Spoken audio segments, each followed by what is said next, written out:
Good afternoon, and welcome to this week's edition of the People Progressing podcast. And today, I am so excited. I'm really been looking forward to this. I have Otis McGregor on, and we'll get into Otis's background. He was a Green Beret and all these other things, but what he's doing now is phenomenal in helping people. So, Otis, thank you so much for coming on. We're blessed to have you on.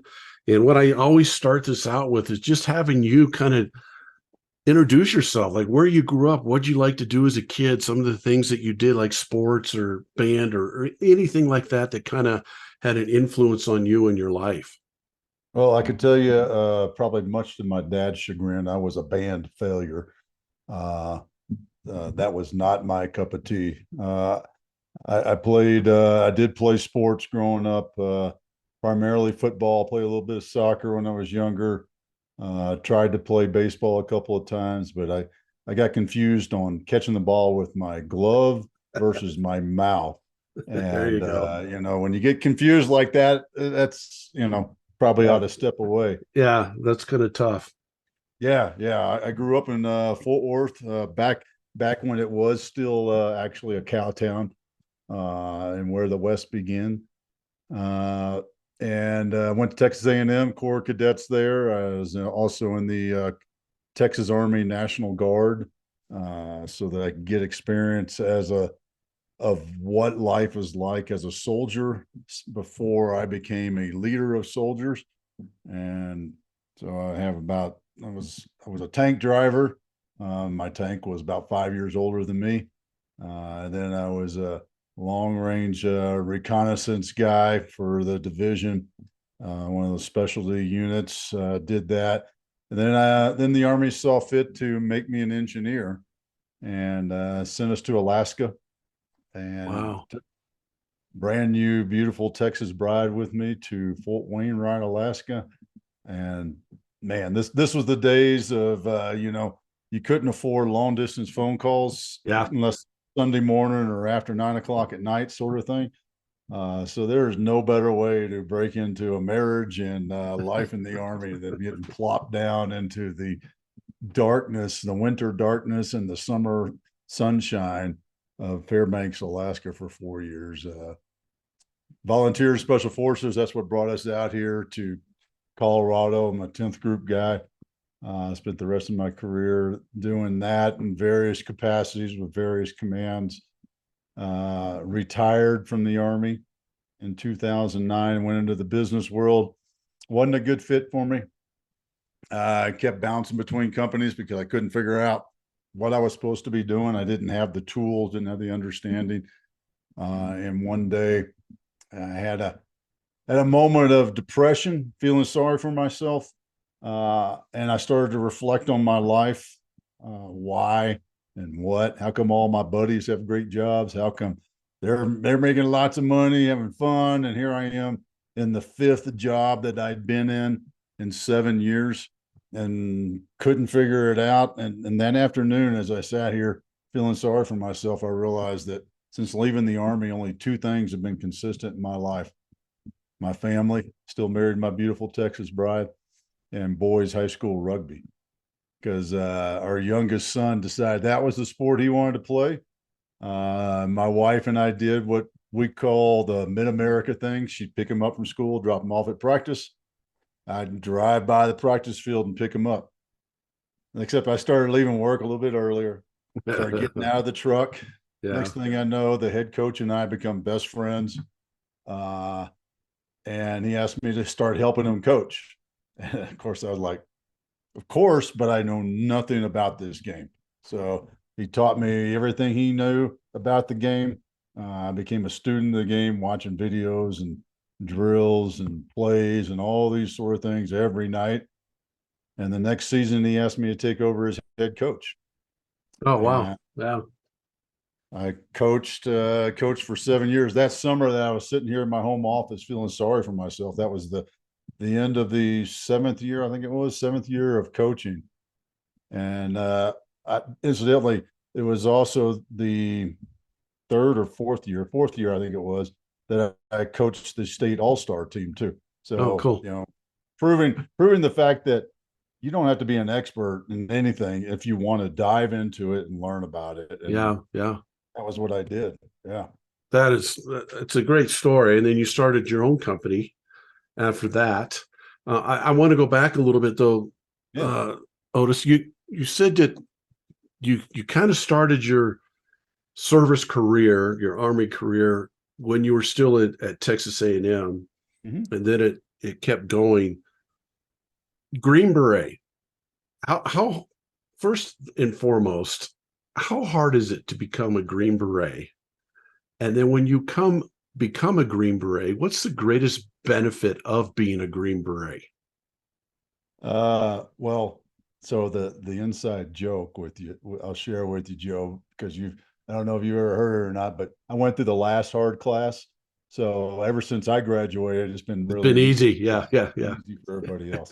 Uh, it's no walk in the park. We always refer to it as a marathon, because it's a 6 month plus, somewhere between 6 months and a year of training, physical effort, mental and physical effort, and making the right decisions at the right time, and dealing with crazy problem sets of, big truck tires, steel pipes, sandbags full of 300 pounds of sand, and a tarp, and having to move all of it from location A to location B, and never knowing, do I have to move all of it? Yeah, And yeah. how quickly do I have to move all of it, or what? And doing it as a team of guys that were just thrown together that day. So that's one of my favorite events. There's some other ones that I do it. I'll tell you, the advantage of being a Green Beret is also the disadvantage of being a Green Beret. The advantage of being a Green Beret is you get to work with the best of the best, and not just the best of the best here in the U.S., but I got to work with our foreign partners in all kinds of countries and the best of their best. Yeah. And that right there, here's my example of what that means. So Monday morning, we're having a team meeting about what has to get done this week, and we're training and things like that. And I tell the guys, hey, I need 3 bags of blue powder by Friday. And Joey raises his hand and says, hey, sir, I got it. So roger that, and we continue on throughout our day. Wednesday afternoon, Joey comes to me and says, hey, sir, just want to give you an update. I got 2 bags right now.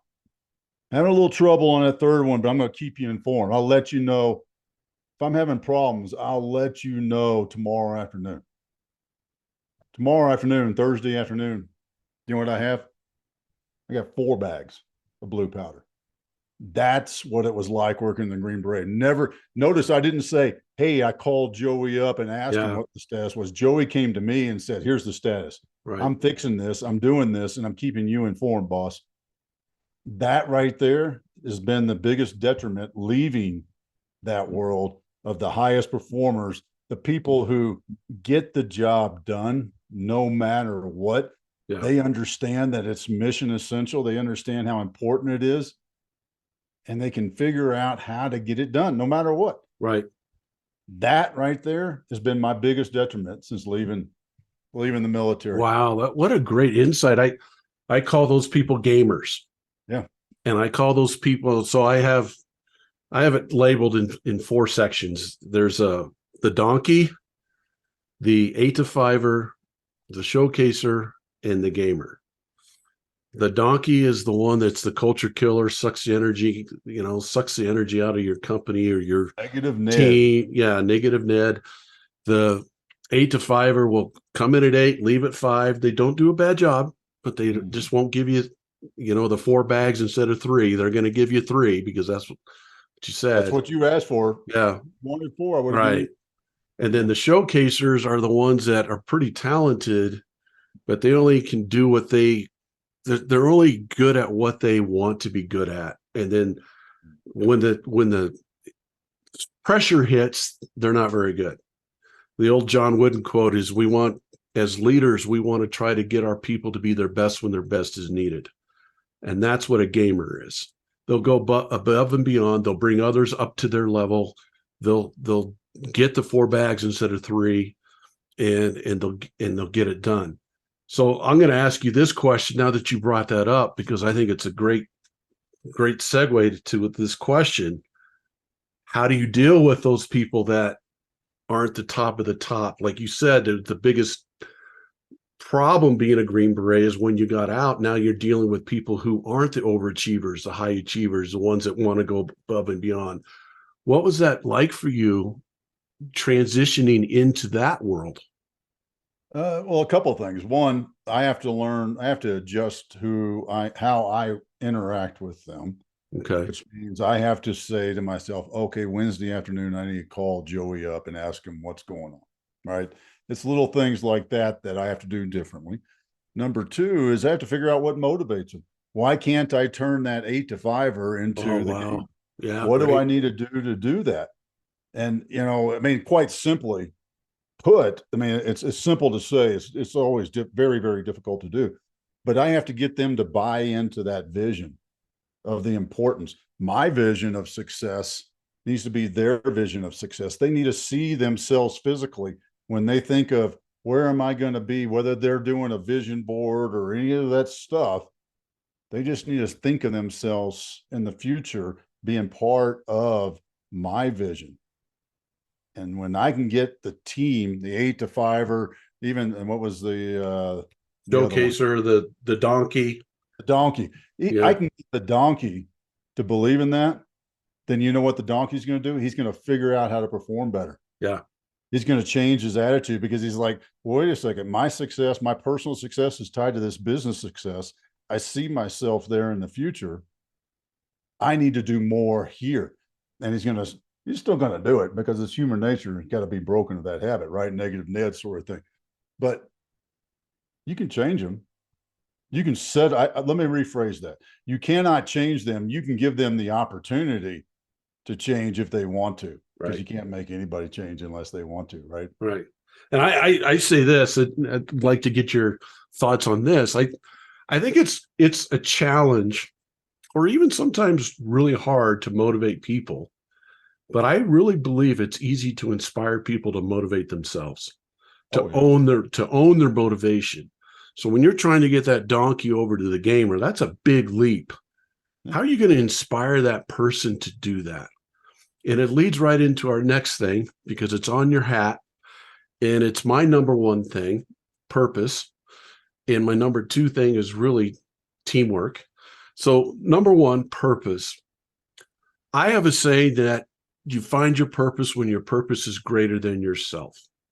Mm-hmm. So how can I inspire the donkey to get to the gamer level so that the donkey is inspired to motivate himself to make those jumps, So when you're talking purpose, Otis, where are you coming from there?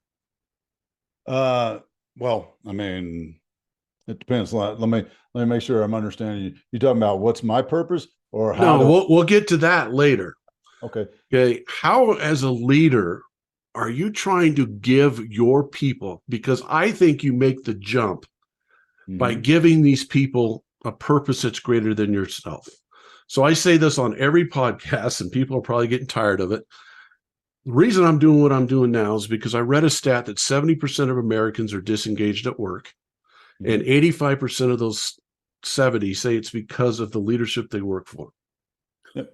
I think the number one thing, not I shouldn't, I don't want to classify as number one. I think an important thing of a leader is to give their people a purpose that's greater than themselves, and that will motivate them to do something, or inspire them to do something greater than what they even thought they could do. So Yeah. touch on that. I Yeah. guess Well, I mean, it's Maslow's hierarchy of needs. That's the foundational piece of it, right? right, we all have food and shelter. right, And then as you move up the pyramid, you get to that self-recognition and that contribution up at the top of the pyramid. Am I significant? Do I provide value added? Is my effort worthwhile? And those two things, and is it recognized is the other piece of it. So it's not just, do I feel it's worthwhile, which is a huge step to feel that, but it's the recognition that is important also. So when people start to realize that they are a contributor, Yeah. that what they do, and they see, this goes back to what I was saying earlier about them seeing themselves in the vision of success of the organization. They have to see that what they do, their actions, their job is a contribution to the success of something bigger than themselves. What you were just saying, right? Right. There's a great story out there, and I can't remember who came up with it or who told it. I just know it wasn't me, but it's about the janitor in the hospital. And the janitor in the hospital is fully engaged in what he's doing in cleaning those rooms, because he understands that by having a clean, germ-free room for a patient, that patient will have the opportunity to heal faster and get home to their family, which is the mission of the hospital. And that janitor sees how he fits into that big, think about a hospital. That's no small organization. Right. And think Right. about where a janitor fits in the hierarchy of a hospital. Right. That man to understand how important what he's doing to the success of the organization. That's what you have to do. Your team has to see that what I'm doing is not just, fodder. You're not just giving me a job. I've got a reason to be here. There is a purpose, to use that word again. There is a purpose to me being here and what I do. If I'm turning the right-handed rock socket wrench, 6 times every hour, and that turning of the right-handed socket wrench 6 times every hour produces this widget that I can say, I did that. I'm part of that. And I get recognition for that, not just in a paycheck, but I feel like I'm part of the organization. That's what we're talking about here. Right. That's how you take that donkey, any of them truly, because even the self-starter, the motivator, they're going to get burned out and they're going to leave. The great, the 10X employee, the 10X employee is going to leave if he or she does not feel like they are major contributions. They are providing a significant contribution to the organization. Right. If they don't see what they're doing and get recognition, and I'm not talking about bonuses. People, those are great. Nobody's going to say, oh, don't give me the bonus, right? But I'm talking about recognition, even just the walk by and said, hey, good job today. Yep. Because I've done that with folks, and they look at you. I get the feedback later on. They look at you and go, I was just doing my job. Yeah. Yeah. But if you weren't doing your job, we wouldn't be able to be successful. Well, and the other part of that, whoever's making that widget, let them understand what that widget is doing for the greater good of someone else. Mm-hmm. And so a lot to unpack there. One is, I always told people to try this. Next time you go out to eat and you have good service, go up to the manager of the restaurant, ask to see the manager. Well, the manager's going to come to you thinking what? Someone's there to complain. Screwed up. Yeah. So you get the manager and you tell the manager, you look him right in the eye and say, I just want to tell you that the server we had was awesome. They gave us great service, great food. This was awesome. And watch what it does to them. Mm-hmm. Now all of a sudden they're looking at it as, I have a purpose greater than myself too. I'm providing joy to people. I'm helping people have a nice experience. And all of a sudden their purpose goes up. I have this question for you, Otis. I 100% agree with everything you just said. We're so on board. I have this question. There's somebody listening right now, let's say, and they're a business leader. And they say, I don't have time to do all that. I have to do strategic planning. I have to worry about the bottom line. I have to do all this. I don't have time to look over everybody and say, good job. And here's your purpose of doing this and building a team and all that, because I have all this other stuff I have to do. What do you say to that? I'm feeling snarky, thinking, You giving me like a coach's pitch T-ball or something like that? Because you're setting me up for No, my favorite phrase: mission first, people always. Mission first, people always. If you don't have a mission, you don't have the people. If you don't take care of the people, you can't accomplish the mission. I don't care what kind of strategy you got. I don't care how much work you got to do. Oh, I got to do this to get payroll. yeah, Mission first, people always. You aren't taking care of your people, you can't accomplish the mission. right. People won't be there. People have no purpose, no reason to be there without a mission. So simply put, mission first, people always. I love it. I say it this way, kind of this along the same lines. Are you? I always ask them, are you a people leader or are you a data leader? So if you're leading data, good luck. Have fun with that. If you're leading people and you're helping people grow and progress, guess what your data is going to do, right? If you're leading data and you're not worried so much about your people, you want them to you're okay with them being an 8 to 5er. Just come in, punch the clock, do your work, go home, blah blah blah. Ooh. First of all, that's I think a shallow way to lead, but it's also missing an opportunity. I think leadership is such an opportunity to help people learn and grow and progress and do all those things. You're missing that opportunity. Can I ask you this, Joe? Yeah, I'd love to. Why do people work in organizations like that? I think be honest with you, that goes to that 70%. When I read that stat, I'm like, why is there so many people and I think a lot of people are afraid to branch out. You said it earlier, Otis, and I think you made a great point. When you got out of the Army and you started working in businesses, you had, I think you said 7 jobs in 5 years or 5 jobs in 7 years. Vice versa. Yeah, 5 and 7 years. Well, you were trying to find that purpose. Most people, they don't have a purpose. They think they do, or they're just stuck. Okay. They don't have, I want to be nice, but they don't have the guts to go. You don't have to be nice. Yeah. They don't have the guts to go find their purpose. Because what happened after the 7 years? What did you do? Yeah, I found it. You found your purpose, and now you're living that purpose.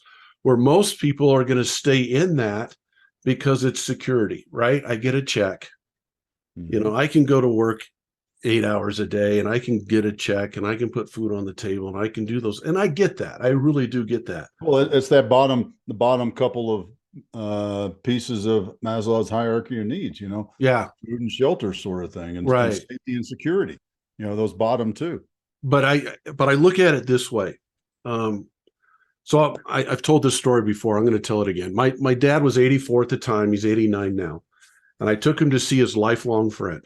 And when they grew up together, when they were out of high school, they went to college, they both ran out of money. My dad went and joined the Marines. His friend went and joined the Navy. His friend became a pilot in the Navy. And then after he got out of the Navy, he was a commercial airline pilot. So we're in the nursing home seeing his friend. I take my dad over to see him. He's laying in a bed. He's about 85 pounds, can't get out of bed. It's kind of towards the end of his life. And he looked over at my dad and he said, I just wish I could fly again. And that hit me, Otis. I'm like, how cool is that? He's 83 years old, 84 years old. And he's looking at my dad and he's saying, I just wish I could fly again. How many people when they're 84 say, I just wish I could do what I did for my living, and feel good about that. And they don't have regret on it. How many people when they're 84 say, man, I spent 30 years of my life in a job that I didn't like. I didn't have any passion for. I didn't have a purpose in being there. And that's why I do what I do now, because of that story and that stat of 70%. And I just want people to, when they're 84, 85 years old, be able to say, like Otis is going to be able to say, I just wish I could lead Tribe and Purpose one more day. I wish I could go out and coach somebody one more day on your purpose and developing a team or a tribe and those things.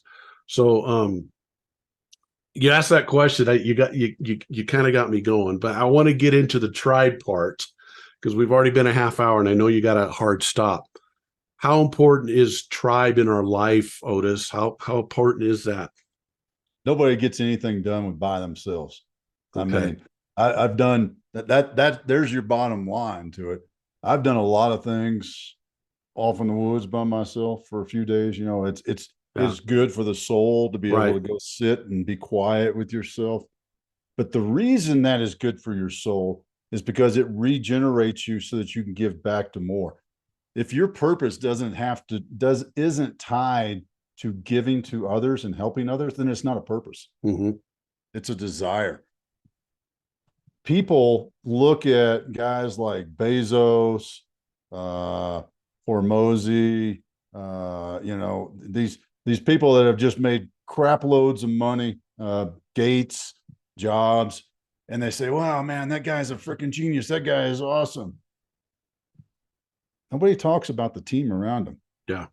Nobody. Yeah. Yes, he may have done it. Bill Gates. By the way, there's a great book I just listened to the other day, parts of it, and finished it the other day, called "Outliers" by Malcolm Gladwell, and he talks about how Bill Gates became, you know, who he is, and it was because he nerded out with his best friend computer coding in high school. Yeah. Notice I said he wasn't there by himself. Right. Eventually, he ended up by himself, but because him and his friend, that was what they wanted to do. He had a tribe right from the beginning. Right. Yeah. I mean, nobody gets to success by themselves. And truly, when you get these people aside and talk to them, they're going to tell you, anybody that's worth their salt is going to tell you that, hey, yeah, I may have been in charge, but I couldn't have done it without all these guys around me, all this team, this tribe around me. And the other thing about tribe, there's a couple of pieces about tribe that I really like, and it's part of why I adopted it. It's because there's not just one, right? There's you can be part of multiple Mm-hmm. tribes, Mm-hmm. depending on seasons of your life, depending on even activities, current activities in your life today, right? I got my veteran tribe. I've got some tribe and purpose tribe. I've got my special forces tribe. These are all great people and organizations that I can rely on that are part of my tribe. The other part I like about a tribe is guess what? You can get voted out. If you're a piece of crap, if you're just there to take, I know you've probably, I don't know if you've had somebody like that in your Vistage group, but I've had them in my mastermind. And I've said, I appreciate you being here, man, but you know what? It's just not a good fit. Yeah. Yeah. Right. You know, that's the other piece about it is you can't just stay here and ride along. You Right. have to be an active participant. You have to be a contributor. Back to that whole thing about, well, why am I here? What am I doing? Am I turning that wrench in order to do what? Well, you're turning that wrench. You're part of this. You're a contributor to this. And without you, we couldn't be successful. Our tribe couldn't be successful. That's why it's so important. Yeah. Okay. You have something that you said that caught me. As I was studying for this, said, "Do you ever wish you had someone who has your back?" And that hit me so much because I am such a team guy, and you can't experience the experience of somebody in your tribe who has your back, who sticks up for you, who helps you, who guides you, supports you. There's no better feeling in the world. Oh, yeah. I'm going to ask you this question again. Leader of a business says, "I get all that. We don't have time to build teams here. We don't have time to build tribes. They got to kind of just do it." How do leaders in business? I know athletics, you and I could talk about that all day, and you could talk about it in the military all day. How does somebody who is in a business situation, who's the leader, establish teams or tribes within their companies that are really, really strong and have each other's back? First off, you have to realize that you're part of something, that you're not in a stovepipe. You got to break down stovepipes, right? Everybody, you know, stovepipe is that my job is the only job that's important, right? And I'm just staying in my lane. You got to do Here's the ideal situation. This is difficult for businesses to do, but the ideal situation is what we used to do on special forces teams. We called it cross training, not like it was some phenomenon. That was really a letdown in what we called it, but cross training. And you know what cross training did? It made me appreciate the effort that the medic put into it, the effort that the communications guy put into it. Right. Because when it was communications sergeant's day to teach us about all our radios and stuff like that, it did a couple of things. One, if he ever got hurt or was sick and couldn't be there and couldn't do his performer's job, we had a basic understanding. Two, I got to see how freaking difficult it is and be glad that I wasn't doing that. Or flip the switch, especially in a business realm, flip the switch and go, dang, what do I have to do to get that job? And you appreciate what they're doing and you see that how they fit in. And now you see how they see how you fit in.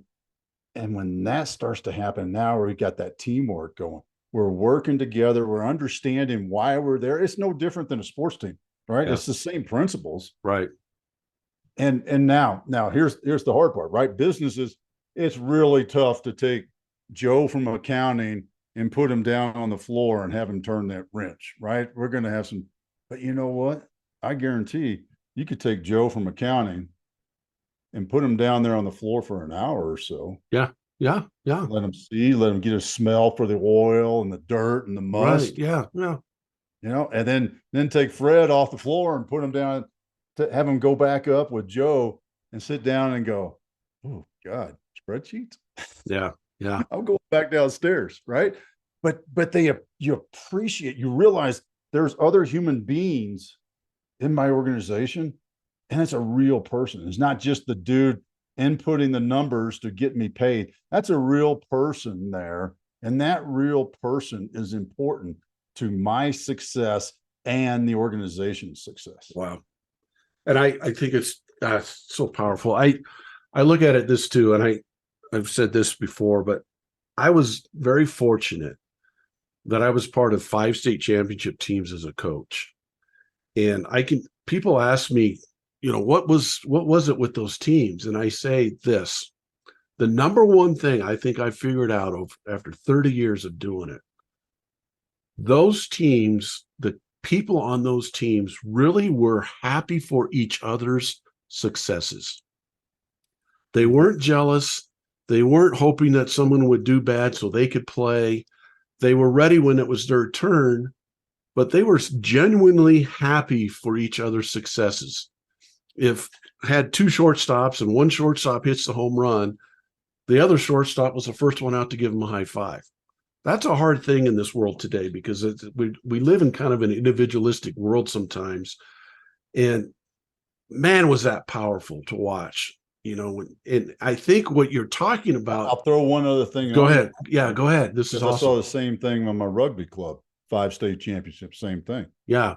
But I also had a great team leader each year. Right. Yeah. I mean, so it wasn't just, you know, they were happy for each other's success, and there was no standout superstar who was, you know, trying to be the only one that did anything and got all the show. Yeah. It was all that teamwork and a leader.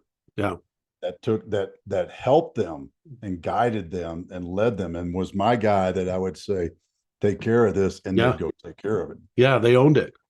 Yeah. Each one of those teams had their, you know, I'll be honest with you, it's kind of like at some point, it's almost like I did turn it over to them, you know, and that ownership piece in that is hugely important for team success as well. How do we get leaders to trust it? How do we get leaders to trust that, to build that trust, to empower people in the organization or on their team or whatever it might be? I think trust is a huge piece of all this. How do we generate trust? I define it as the trust triad of leadership. So the trust triad of leadership starts with yourself. You got to trust yourself. You got to trust the decisions you make. In the moment that you make the decision with the information you have, and the time available that you have to make that decision, that is the best decision that you can make in that moment. You have to believe that deep down inside. Right. And it has to be dealt with and shown that you believe in it in every one of those decisions. And that's leg one of the triad. Leg two of the triad is you got to trust your team. You got to trust those guys that are down there on the floor, Joe and Fred and Sam and Sally and all them. They are there for a reason. You're paying them for a reason. So trust them to perform. Set them up for success. Provide them the tools, the training, and understanding of what they need to do to be successful, what's required of their position, and then let them do it. Yeah. Teach them. Tell them when they screwed up. Tell them when they did great. But trust them. Trust them to perform their job. And when those two pieces, those two legs of the triad are in place, then they trust you as the leader. The team trusts the leader. And when the team trusts the leader, what I mean by that is they believe in every decision the leader makes has the best interest of the organization in mind. They don't think he's doing that to get promotion. They don't think he's doing it to get a bigger bonus or a higher price on the exit. No, they believe that it's for the betterment of the organization. Yeah. So trust triad, trust yourself, trust your team, and your team trusts you. That's the definition. And it all starts, you notice where I started it. It all starts with a leader trusting themselves and trusting their team, because trust is a two-way street. We learned that with our kids, right? Yeah. Learned that with my mom and dad. Yeah. Lose that trust, I ain't hanging out with my buddies on Friday night. Yeah. Yeah. I have to say this. When you have a purpose, every day you wake up with a direction to go. Without it, you can only meander. It's possible to randomly discover your purpose. After all, a broken clock is right twice a day, and even a blind squirrel finds a bone finds a nut once in a while. When you create your purpose and own it, you have direction and move intentionally to what is important to you. I'm reading that right off your website. I'm not I couldn't remember all that, so I had to read it. When we're talking about purpose, Otis, what are we talking about here? It's How many fuel? Yeah. It's your fuel. It is the gas in the tank that fires up the engine and gets you going. There you go. Just what it said. That is the thing that gets you out of bed, that makes you put your shoes on and go downstairs and work out. That is the thing that makes you sit here at the desk and go through the effort and set up and make sure that you have things set up right for that next client or that next event or whatever it is. It is the fuel that drives you. And that is such a critical piece. And here's the other thing, it's BS. People say, oh, I don't have a purpose. Everybody has a purpose. Everybody, you just haven't defined yours yet. Yeah. It's there. I agree. Here's another thing that I deal with people all the time. All the time. They're like, well, I'm not really sure if this is my purpose or not, I'm like, so you just want to sit here and not pursue anything, not do anything intentional in your life because you're not sure if that's your purpose. Wouldn't it be better if you took a couple of steps in that direction, that towards that thing that you think is your purpose, and then went, no, maybe that's not it, and then adjusted and shit, right, until you found what your purpose is? Man, that's so much better way to live. You're pursuing something that you want, in your heart, as opposed to what everybody else says you should have. Yeah. Oh, I say this, I don't think it's a challenge so much to know what your purpose is or find your purpose. I think the challenge is being able to live in it on a daily basis, because so many things come at us to take us out of our purpose. All the noise from the outside that comes in and trying to pop our purpose. And also we're like, is this really my purpose? Is this really what I'm supposed to be doing? And the monks have a saying that you protect your purpose so your purpose protects you. And I love that saying. And I have people draw a circle, put their purpose inside the circle, and have arrows coming at the circle. And the arrows represent that noise. And those arrows are trying to pop that bubble and pop your purpose. And I love how you said that. And I think with purpose, the fuel, I love that analogy. It is what gets you up at night. Here's another stat for you. In our country, the heart attack rate goes up 20% on Monday mornings. So one of my goals is to get rid of Sunday night blues. There you go. How do you get rid of Sunday night blues? Is you give people a purpose to come on Monday morning. Mm-hmm. Wouldn't it be great if a Monday morning felt like a Friday morning? Because people are excited to go to work. How can you as a leader provide that culture in your company? And I just look at it that way. Getting them involved, right? I mean, Right. You know, you got to take care of the people, man. I mean, and folks, if you're working for that boss that just sits in his office with the door closed and never interacts with you, go find somebody else. There's a better company out there. Yeah. Guaranteed. I've worked for enough companies and I worked with enough companies to know there are good ones out there. Yeah. There's no reason to live that life, man. Yeah. There's plenty of leaders out there that are suited to do this. Well, and here's something else too that I think gets lost a little bit in some of the younger generations. In this, well, my purpose has to provide the paycheck, right? Right. So Yeah. I have to be fully engaged in my purpose in my job, and that's great. That's a great. I have the great fortune. I'm very grateful to be in that position right now. But before I was in this position, and I didn't have clarity, but I can look back on it and see this now. When I was coaching rugby, my job, the thing that put money in my bank account to keep a roof over my head, was just that. It gave me the opportunity to every day leave the office at 3 o'clock. Because, by the way, I turned down quite a few jobs that wouldn't have given me this flexibility.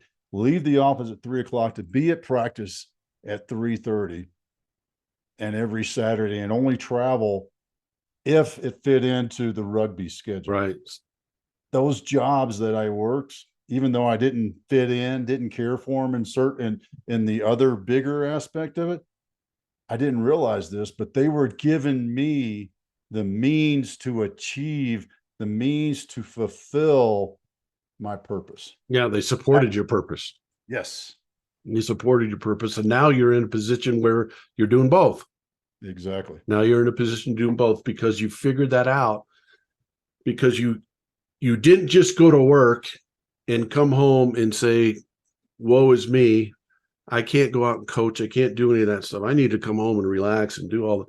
You came home and you went to your purpose. And now from that sprung what you're doing now, a bigger purpose. And I love that. I know I'm trying to hurry. I'm going from your website again. Even Jesus had 12 disciples as his tribe. Every high-level performer has a tribe around him or her. Your tribe is essential to fulfilling your purpose. That last part, your tribe is essential to fulfilling your purpose. How does that happen? I work in a business. I'm the guy turning the wrench, and we have some people down on the floor that work with us and all that stuff. How does that tribe, how do you foster a culture where the tribe helps me fulfill my purpose? Lead by example. There you You go. live in your purpose. You set the example in what you do, your values, your purpose. And you know what? That attracts people. That Right. attracts people who have values that are aligned with you. That attracts people who say, that's an interesting purpose. Create a legacy of leaders. Wow, how could I be involved with helping? Because I would like to create a legacy of leaders too. Yeah. How can I be involved in it? It attracts people. Now, it's no unicorn thing like, a post on social media and all of a sudden there's thousands of people and you go viral. Could that happen? Of course it could, right? You can win the lottery too. Same thing. But if you are consistent in your values, consistent in the pursuit of your purpose, it will attract people. It will attract people who have a similar purpose, maybe the same, maybe just a slight different, and value alignment, and they will want to be part of it. Mm-hmm. They will seek you out. They will migrate, pull to you. You know, one of the things that I work around with clients is energy levels. And one of the things about energy levels is that like energy attracts. Right. Negative energy attracts negative energy, you know, negative Right. Ned, positive Polly. Positive Polly is always happy about stuff. So we lean over here towards positive Polly. Is like, wow, this isn't as bad as I thought. Negative Ned, oh God, this sucks. Right. Well, same thing is with your purpose. Your purpose is going to attract people who think in that same way. Yeah. And That's powerful. oh, it is really powerful. And I try to tell people too, bring in once in a while the people that are are gaining the advantage of what you're providing. So you're the guy turning the wrench, and you guys are making widgets, and the widgets are going to make whatever product and everything else. And then that product is helping people do this. Bring those people in to the guy turning the wrench and say, thank you. If it wasn't for you, I wouldn't be able to get this. And give them a higher purpose by bringing the people that it's benefiting actually in to talk to them and thank them. Ask them if they will come in. You know, I just really think that's a powerful way to help people find a purpose for going to work.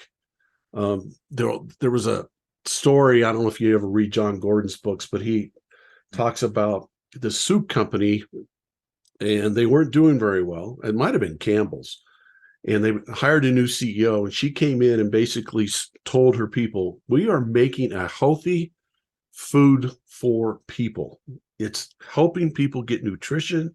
It's giving them a warm meal. It's giving all this stuff. They said the production in their company went way up, because all of a sudden they had a purpose that was greater than themselves.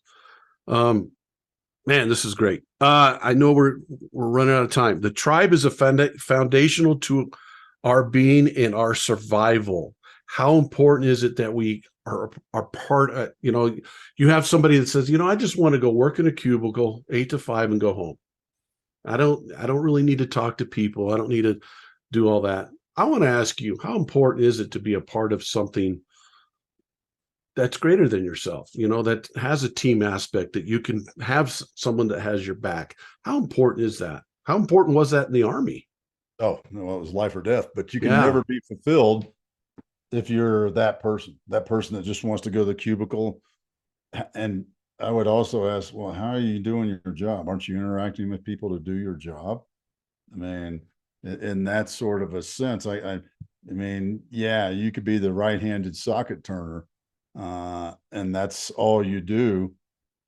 But how could you live like that and never interact with people? You're not, I can tell you this, you're never going to feel fulfilled. You're never going to have a full heart. You're never going to be happy. You're always going to have a gaping hole in your life, and look at that and just go, I don't understand why I'm not happy. Well, I can tell you why you're not happy, Yeah. dude. Yeah. You know, I mean, you're isolating yourself from everybody and everything. And it's good grief. I've had this conversation with a couple of folks over the years. There's so many tools to go find people that like to do what you like to do, like a meetup, Eventbrite, and all those sort of things, the Facebook stuff. Man, why not? Yeah. Why you you know, and you know what, that could lead to who knows what else, right? Right. Yeah. It's you just not, the bottom line is you can't get here, you can't get anywhere, be successful, be happy, be fulfilled by yourself. I Plain and I, simple. I love it. Last question before we get into the final part. Mm. How important is it for a leader to help people feel empowered about their own purpose?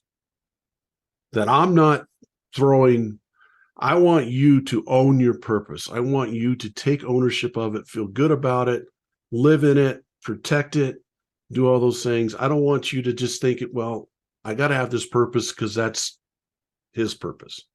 How important is that empowerment in this whole transformation? Well, that's how they see themselves. Once they start, they realize that they start to get clarity in their purpose. They start to see how their purpose fits into a bigger picture. They see how they're a contributor to the organization and to the success of the organization. That's how it's all pulled together. And as a leader, you've got to, this goes back to the trust your team to do the job, right? Let them do the job. Teach them, train them, give them all the skills, teach them how to do it, give them the tools they need, tell them what's the performance requirements, all those things, and then let them figure it out. Too many people in positions of management start to get into that. Well, you got to do it this way. This is the only way to do it. And you have to do it like this, and you got to do it. Yeah. Are there times and places where that's the exact, the right-handed wrench turner, you can't do it left-handed, or maybe you can. Have you ever tried it? I don't know. Right. But see, that's the point of it. You got to trust those folks to do the job. And when they start to realize they have personal ownership of it, go back to Maslow's hierarchy of needs. I own this responsibility, and my responsibility is a contribution to the organization's success. That's powerful. That's powerful. Yeah. That's where you pull them in. Yeah. And I had a kid that I coached probably about 15 years ago, who's now an Army. He's an Army Ranger and leading platoons and everything. And I had him on my podcast, and he said this to me. He goes, Coach, you manage machines, you coach and lead people. Mm-hmm. And it really hit me. I'm like, you know what? I don't like that word manager in a business, and I don't like the word boss in a business. It's leader or coach. So I want people to think that way. You manage processes, you manage machines, you manage those things, but how you get people to win the process. I have a hat that says win the process. How do you get people to win the process is you coach them and you lead them. And I heard this story this morning, Otis. It was a really interesting story. They were talking about a business, and the custodian wasn't doing a very good job. And they were saying, well, how do you get him to do a better job? And they said they looked at it and they said, the only time that we ever talk to the custodian is when he does something wrong. We never go to that custodian and say, like you talk about the guy cleaning the hospital rooms, we never go into him and say, man, the second floor in that one spot in the second floor, that is the cleanest place, or whatever it might be. I don't know. Mm-hmm. And they always just focus on the negative aspect of things. I think you coach the negative aspects and you praise the positive aspects. You praise them, you give them more empowerment, you give them more of a feeling of I can do this. And then when something negative, we're not talking touchy-feely here. We're talking about if someone's doing something wrong, we got to coach them, we got to lead them, we got to get them better. And that's the opportunity that we have as leaders. And I want leaders to start thinking of things as opportunities and not obligations. And the opportunity that you have to make a difference in someone's life every day should get you fired up to get in your car to drive to work every day. Because that opportunity is ginormous. In 30 years, as somebody who, if I talk to somebody that you're leading in 30 years from when you led them, are they going to, and I asked them this question, who's been an inspiration in your career, your 30-year career? Your goal should be that they mention you. Yeah. You're one of them. Doesn't mean you have to be the only one, but you're a piece of that. And you have that opportunity to do that every day. Okay, quickly. I have 3 questions for you, and then we're done because I know it's 3:55 and you got to get going. Purpose in life. What's your purpose in life? To create a legacy of leaders, because I believe that great leaders create great organizations. And when we have great organizations in our communities, we'll have better communities. When we have better communities around the world, we'll have a better world. There you go. Oh, and what's your passion? Passion is giving back to my veteran tribe, and then youngsters, helping youngsters, sharing my knowledge, because I also believe wholeheartedly that if I'm not sharing what I know, I'm being a selfish SOB. So I'm sharing all my life lessons and my processes with everybody so that they can have more success in life. Wow. So I say purpose equals passion and passion equals purpose in most cases. And you just kind of proved that. What holds it together, how we protect it is our perspective. Okay. Things come at us to try to change our perspective a lot. But what's your perspective that's the glue that holds those two things together? My perspective is that I'm making a difference in the world. Yeah. I believe that smile that I give somebody in the aisle at the Walmart, the finger wave, the right finger wave, not Yeah. the Yeah. Yeah. middle finger wave, the finger wave I do to somebody driving down the road, or the full hand wave, or whatever, the head nod, that's making a difference in that person's day. You're amazing. Otis, thank you so much. I knew this was going to be great. We actually might have to do a second edition of this because I think there's a lot more that you and I could talk to. You're doing amazing work, you and your son. How can people get a hold of you and the Tribe and Purpose? The best way is go to tribe-purpose.com, click the Get Started button, sign up for my Monday Moment newsletter. I did that last week. Out every Monday, it's lessons I learned this week, my experiences this week, sharing with you next week to kick your week off so you have more success. I appreciate you so much. And people, thank you so much for listening. Please download this. Please share it with other people. People need to hear this. It's really powerful stuff. And what Otis and his son are doing at the Tribe and Purpose is amazing work with a lot of different leaders. And just blessed to have you on, Otis. Thank you so much. And like I tell everybody that listening to this, please, please, please keep progressing. Keep getting better, keep learning, keep growing, and keep progressing in your life. That's why we do this. Thank you so much and have a great day.